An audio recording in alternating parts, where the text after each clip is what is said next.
Thanks for joining us for today's webinar. I'm Dean Williams, a partner here at Wealth Crossing, and today my colleague and fellow advisor Mitchell Crowder will discuss education funding, particularly with an eye towards investing for the future, taking advantage of current savings techniques. As a quick run-through of our agenda, I'll provide an overview of the current education landscape. Then we'll introduce various savings accounts and strategies, followed by a family case study. We'll close with some recent updates and open up for some Q&A. The gift of quality education is one of the greatest opportunities that parents and grandparents can provide for a child or grandchild. Saving for education looks different for every family. So today, we're here to help parents and grandparents put potential numbers behind planning for future education expenses, along with providing some financial and tax saving strategies through the various points of a child's education journey. Over the past 5 years, the total cost of college tuition and fees at public and private four-year universities has increased an average of 3% per year. At this rate, by the time children born today attend college, they will have to deal with tuition costs that are over 1.6 times the current prices. So saving early is important, but caregivers don't have a good idea where a child may be attending college until generally child's junior or senior year of high school. So we often tend to work with clients on planning for the case of attending a private school or a high-cost out-of-state public university first. Again, these costs just show the average annual cost of only tuition and fees. Costs for many competitive schools tend to be higher than shown here.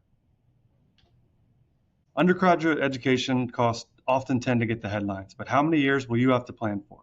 The cost and planning discussion come much sooner if you are considering sending your children to private school for K through 12. Plus, in addition to 4 years of undergraduate college tuition, many are pursuing additional graduate and professional degrees. Additionally, while tuition is often the largest single cost component, there are other costs that should be considered when saving. Among these are housing and food costs, costs associated with student activities, books, computers, and other materials. Transportation can be overlooked as well, particularly for out-of-state schools. While looking at the annual cost is important, preparing for the total cost of your child's projected needs is the ultimate goal. If we assume a total annual cost of undergraduate college, all in with the costs we just discussed, to be $36,360 today, projected forward, you can expect that same education to cost $61,903 in the future in that first year where the newborn child will go to college in 2043. Over 4 years, that projected cost is $258,977. That number is often a staggering number to look at and prepare for, especially if you opt for a higher cost private education that may be as much as $144,521 a year.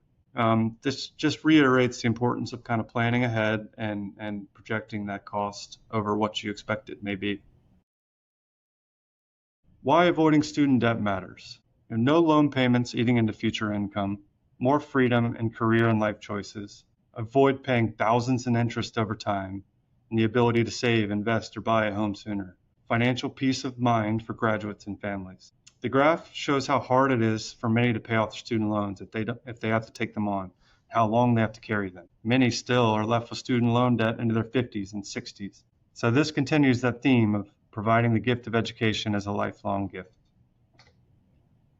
Next, Mitchell will talk through some of the fundamentals behind saving for education. Within will be 3 goals: keeping a flexible plan for changes to school type, timing, and beneficiaries, using tax-efficient accounts and annual strategies, and investing your contributions to keep pace or outpace tuition increases. We're going to start today talking about the different education savings vehicles or types of accounts that can be used to help cover student costs that Dean just covered. We're going to go over a few main ones. There are more, but these are the ones we see most often and think are the most useful for most folks. First, we're going to start with the 529 college savings plan. The big benefit of 529s is you get tax-free growth on any earnings that your investments hold in the account. So there's no dividends, capital gains, or ordinary income taxes to pay as you achieve interest and growth on your investments. There are often also some state tax benefits for your contributions. However, there is no federal tax benefit that you see for traditional retirement accounts. 529 college savings plans also have flexible beneficiaries. So if one child doesn't use all of their funds, you can change it to your next child, and then they can use it to cover any excess funds they may need to cover.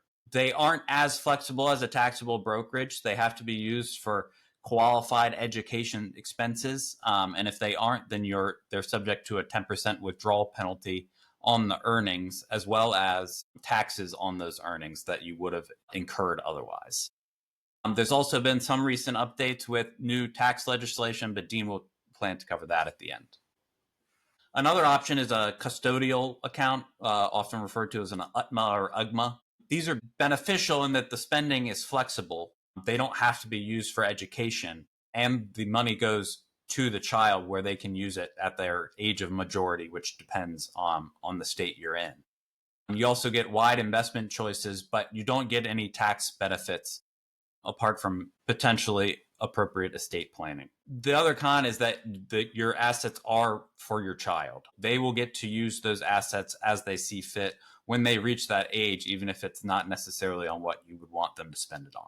The earnings can also be taxable to the child. So there are costs and benefits to look at when looking at custodial accounts versus just continuing to save yourself. An underused account for education savings and just savings in general are just taxable brokerage accounts. There's no tax benefits, but that also means you have full flexibility in terms of the use of funds. They're not restricted to education expenses, but they can still be used for college funding and any other purpose if priorities change. So you can save for your child's college if they get a free ride and tuition is covered, and then you want to use those funds to maybe help them with the down payment on a house because they saved you money on their college tuition. The taxable brokerage account would be great for that. There's unlimited contributions. You can also just use it mixed in with your retirement savings and just build up a nice base of assets. A con is your dividends, interest, and realized capital gains are taxed annually.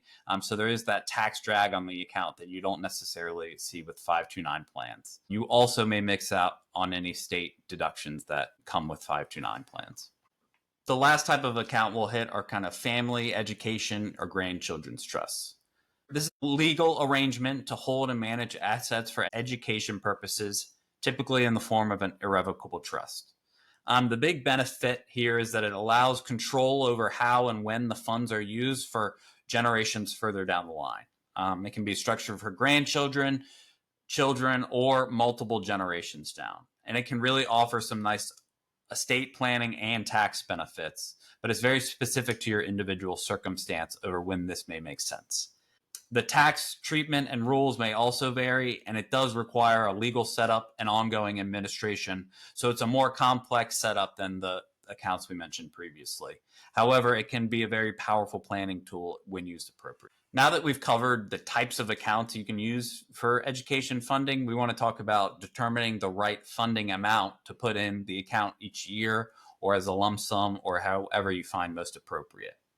Education funding can be very difficult because there are a number of variables at play that you won't know at the time of funding. So step one is kind of estimating those future costs and seeing what they may be. That can obviously change wildly depending on where your child decides to go to school, if they go to an in-state public school versus if they go to a private college. The expenses are wildly different, so it can be very hard to plan. That doesn't even account for aid and scholarships. Again, when you're funding these, you won't know what sort of aid or scholarships your child may get. So it's best to maybe, you can't count on those, but it's a nice benefit if they happen. And that's when we can hit on some kind of overfunding plans for covering those scholarships received. And as Dean mentioned, it's important to include all expenses between tuition, housing, books, transportation, and a number of other expenses that come up for college students each year. So based on all those costs, it's important to kind of set that savings target, assuming a growth rate. What sort of growth rate is needed to cover those estimated costs, and how much do I need to save either annually or monthly, or can I save just a big chunk now and have that grow and cover the cost of college? Those are just important to look at annually or occasionally as you're covering the growth of the student. And then step 5 is balancing it with other goals. We often see clients get so focused on funding education. Education's so important. They want to be able to fund, the most expensive schools, best schools possible, but they're kind of ignoring their other financial goals that are important as well, including retirement, house down payment, paying down any other student loans you may already have. So it's just important that it's looked at as a whole plan versus education funding always taking the top priority. One important thing about setting that savings target is the cost of waiting. With these different accounts, you want to invest the money so it's growing for the future. The chart on the left is showing the cost of waiting at different years and the growth rates associated with it. If you just save a lump sum now, you'll see in that first row, the savings growth rate is 2%. The additional lump sum needed today is $175,000. This is to get you to a target of about $250,000 in 18 years. And then you can see the cost of waiting 2, 4, 6 years. At a growth rate of 2%, the cost isn't very high. But when you get up to this 10 to 8% cost growth rate, the cost of waiting becomes more and more. And this is only waiting 6 years. You're about $35,000 to $40,000 at 8%. That more money that you have to save, and that's only when they're 6 years old. So having a plan that you start early really gives you the time to benefit from the compounding of investments. Next, with that compounding, is how do you get that growth? And education funding is an interesting investment problem because the time frames are relatively short and the liquidity needs are pretty well defined in terms of 4 years, need tuition each semester. There's not a lot of flexibility in terms of pushing expenses out or putting more expenses front loaded. And as we know, markets don't necessarily follow that exact cost of education. One thing with market volatility is we know that it's going to happen. This chart shows frequency of market events since 1950. If you think about an 18-year education funding timeline, bear markets down 20% or more happen about every 6 years. If you get unlucky and that happens right as you're about to go to college and pay for college, your savings have gone down 20%, and then you don't necessarily have the funding to cover those 4 years of tuition. So it's really important to keep market volatility and risk capacity in mind when you're investing your education savings. Here's a chart showing the different asset allocation and why it's an important choice for investing your education funding. On the far left is a portfolio of 100% bonds. We're going to focus on the greatest calendar year loss here, which is down 13%. Compare that to a portfolio of 100% stocks on the far right, where the portfolio is down 43% in 1 year. Now imagine that's happening right before you're planning to send your child to college and you have to cover tuition. Your education savings get cut in half. That's not a great outcome, so it's really important to manage the risk as your children age closer and closer to their education goals. Now, with that risk also becomes more average annual returns for your investments. So the way we like to think of it is front load your risk as much as you can in terms of when you have more time for markets to recover, that's when you take on more risk. And that's a frequent approach that 529 plans cover. This is looking at a Virginia 529 age pass glide path example. This is a professionally managed investment portfolio that's designed to simplify saving for college. They automatically adjust over time. They start with those higher stock allocations to maximize growth and then gradually shift towards bonds and cash to reduce that risk as your child approaches college. We think this is a great investment vehicle for people because it simplifies that allocation glide path. It's very easy to forget from age 10 to 12 when markets are doing really well and you just want to keep seeing that growth in those accounts. It's really important to stay disciplined and continue to reduce that risk because, as we mentioned, you don't want to have a bear market right before your child goes to college, and then your savings are are cut in half. So as you see, from ages 0 to 10, you have a big chunk of this blue, which is equity or the higher growth. And then as you get farther and farther towards 16, 18, 20, this green of bonds or cash that really reduces the risk and hopefully prevents the chance of market volatility harming your portfolio of education savings too much. So with all that knowledge of investments and accounts and savings, what does this look like in real life? How do you manage all the different variables, account types, savings amounts, and produce a appropriate education funding timeline? We're going to look at a Smith family case study that really covers all the different life cycles and different family profiles and gives a real world example so you can see how that would look in real life. So at the start, young family with a long time horizon, you start early with those growth-oriented investments that we mentioned. You leverage that 529 plan for the tax-free growth on the earnings and reap those benefits over a long period of time. And then as they get into middle school, you blend those growth and conservative assets and ramp up contributions in the remaining years as you have more idea of the potential education costs they may incur.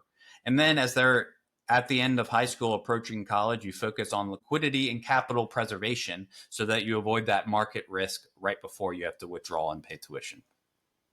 We'll also cover multiple children and using flexible strategies like the 529 beneficiary changes or family trust to adapt over time, as well as look at how do you account for grandparent contributions when they want to help their grandchild get to college. So with that focus, we'll look at kind of the fake Smith family of John and Jane Smith. They're Virginia residents, had twins named Caleb and Courtney. They want to start preparing for their children's college education costs and would like them to be able to attend any school in the country that they can. So for planning purposes, they've assumed college costs grow at 3% per year and that their invested 529 accounts grow 6% a year. This is just a planning rate. The actual growth rate could be more, it could be a little less, but there's a little bit of wiggle room in. Now, Caleb and Courtney's grandparents have also decided to give them each a one-time $20,000 investment into a 529 account for each of them that the grandparents control. Separately, John and Jane also decided to set up a 529 account for Caleb and Courtney, but instead of that lump sum, they're contributing $4,000 each of them for each child from now until they go to college. This maximizes the Virginia state income tax deduction that they receive, while hopefully giving them the flexibility for each child to go to the schools that they'd like to go to. So this slide is looking at Caleb's education funding. Caleb, born in 2025, attending college in 2043. Caleb opts to attend an in-state public university, so John and Jane have overfunded his 529 account with those $4,000 contributions from each of them, as well as that lump sum of $20,000 from Caleb's grandparents. In total, Caleb's 4-year education costs will cost $259,000 by the time he is done with school in 2046. That's assuming a 3% annual cost growth from $36,000 to that annual cost in 2043 of $61,000. So that just shows the kind of power of just normal 3% inflation on those college costs. That's how you get to the total 4-year cost of close to $260,000. However, with that, Caleb's growth rate of 6% in his 529 accounts, along with that lump sum and annual savings, he would have excess funding of over $100,000 in his 529 accounts. Now, don't panic just because you have the $100,000 extra of funding. You go on to Caleb's sister, Courtney, where Courtney opts to attend a private university. So John and Jane have underfunded her 529 account. Courtney's 4-year education cost is approximately $605,000 by the time she attends, compared to Caleb's of closer to $260,000. So assuming the same growth rate, Courtney's 529 accounts are underfunded to cover her estimated college costs. However, the benefit, since Caleb didn't use his entire balance, that $100,000 of overfunding can be shifted to Courtney to reduce that shortfall for her 4-year cost amounts. You can see she has dedicated funding of $335,000 and non-dedicated funding of $268,000. So that $100,000 will go a long way to covering that additional shortfall. Now, this is where you don't necessarily want to fund for Caleb and Courtney to both attend the most expensive university in the country, because the likelihood that they both choose to go to schools like that isn't very high. And then you're left with huge 529 accounts where you may have put off other retirement or financial goals that you have for yourself just to cover education funding that they may or may not attend. So that's where the 529 flexibility is good, but it's not super flexible in that you can't use the funds for anything you'd like. It has to be for those education expenses, or otherwise you have to pay those taxes and penalties on the earnings that we mentioned. Now, let's say you did decide to cover private college for each, and you have a huge overfunding for Caleb since he decided to attend an in-state public school and the costs are much lower. One is you can roll over certain unused funds from the 529 into a Roth IRA. That's subject to Secure 2.0 rules and limits, and they're fairly restrictive in terms of the amount and the timing of those rollovers. You have to keep it within annual contribution limits, and it is only allowed for a certain amount of time frame. You can't just take the whole account and put it into a Roth IRA in Caleb's name.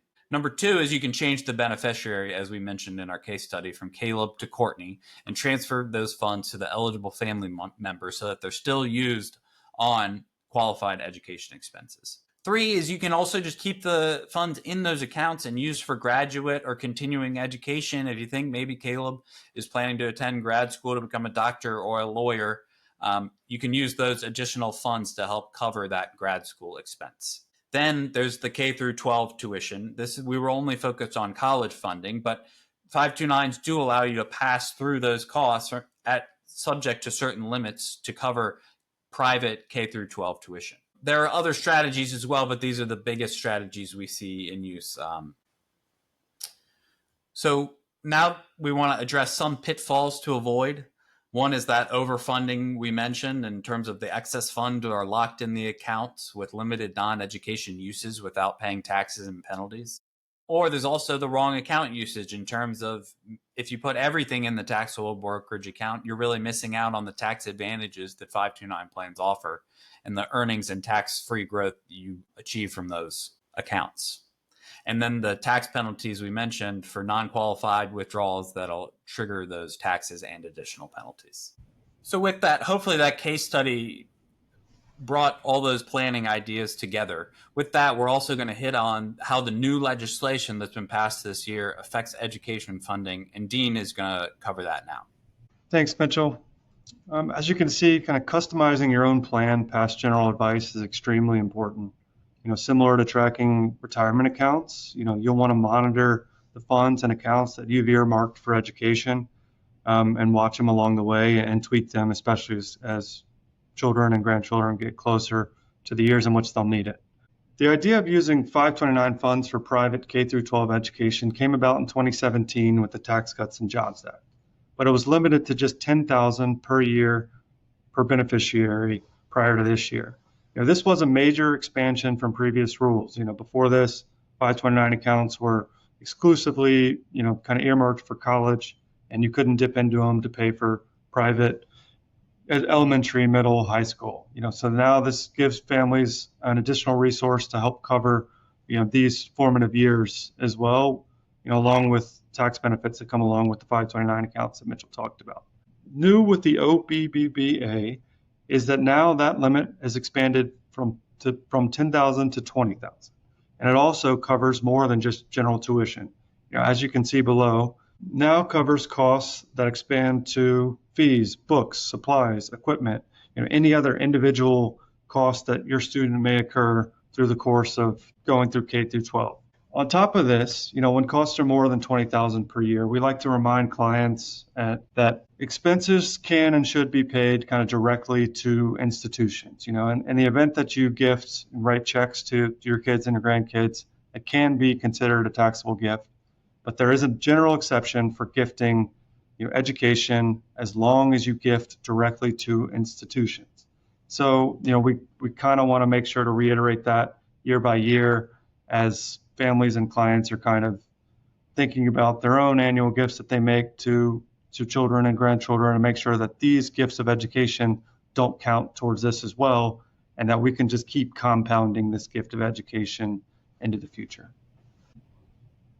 We haven't touched on this, but this is often, a college age tax credit benefit that comes about for families and as children are transitioning to adults. Between 18 and 22, children generally have to file their own tax returns. And we often get the question of, hey, what do I do with these federal tax credits? Are they better on my return, or are they better on my children's return? And it often tends to differ based on every family scenario. What we tend to see is first few years, your child is still a dependent. They live in your household in the summers. All the tuition costs are covered by you. The credit benefits tend to stay on your return. However, as the child grows into sophomore, junior, senior year, they pick up a summer job, they pick up income, and they file their own returns. They have the ability to potentially take some of these credits on their own returns. And we advise this when parents and grandparents phase out of some of these benefits themselves, might not get the actual benefit. This provides the family the benefit to take it on the child's return, when the facts provide for it to work. So generally on top of, income that they may receive from summer jobs, there's income to consider from family gifting. As if one parent gifts stock, for instance, to a child and they sell it within that account, that generates income on the child's personal return. However, with proper planning, some of these credits can be used to kind of offset any tax liability in those given years. In addition to all the tax benefits and savings we've talked about, as you're planning, when your actual comes to administratively paying and funding in the college years, or make sure you're taking advantage of the federal tax credits that are available to you as well. One key difference is these are permanent tax credits to the extent that tax law can be permanent. But that means they're not tied to the new OBBBA. They're not up for annual renewal right now. They can be changed, but it will take some sort of impetus to change them in the future. These are available now for students and for families through the form of federal tax credits. All right, in summary, I think these 5 headlines really cover, what we want to focus on today. Start early, give savings more time to grow through compounding. Mitchell showed those results of the cost of waiting. Match account type to goals. Choose vehicles that align with time horizon and flexibility and needs. And then it also says, don't forget your other savings needs and your other types of accounts. Make sure that your education funding is matching the rest of your savings profile. Prioritize tax efficiency. Use strategies that reduce tax drag on growth.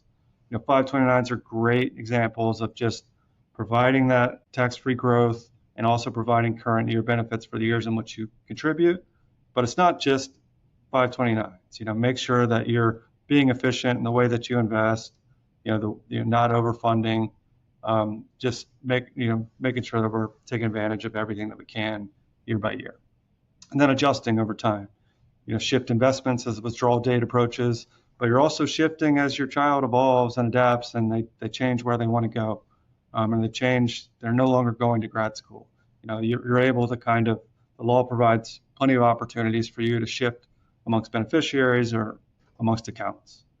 And then, of course, as we discussed over and over, is just coordinate with your overall financial plan.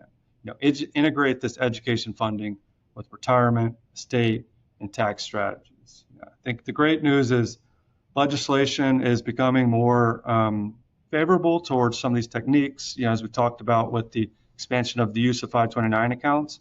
So using these vehicles more and more often is going to be an important part of your overall savings goals. Thank you for your time today. I think with that, we'd like to open up the presentation for questions you may have. Thanks again for Mitchell for his time today. We love talking about this. Education is a source of pride and tends to be something that parents and grandparents really want to save for. And, our role in helping you is very important, and we love this opportunity to do that.